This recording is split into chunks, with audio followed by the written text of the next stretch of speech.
Everyone, நான் தான் உங்கள் தக்ஷன்.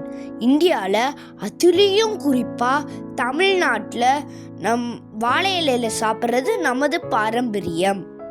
வாழை இலையில் சாப்பிட்றது வெறும் கலாச்சாரத்துக்கு மட்டும் இல்லை, இதில் அறிவியல் பூர்ணமாக பல நன்மைகள் இருக்குது. வாழை இலையில பாலிஃபினால் அப்படின்ற ஆன்டி ஆக்சிடென்ட் இருக்கு.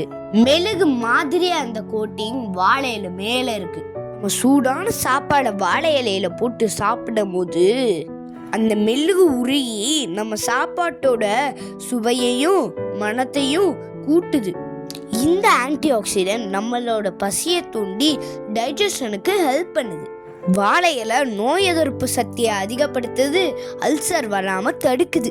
ஆன்டிபயோட்டிக் மட்டும் இல்லாம கேன்சர் வராம கூட தடுக்குது. தரையில சம்மணம் போட்டு உட்காந்து வாழை இலையில சாப்பிடுறது யோகாசனம்.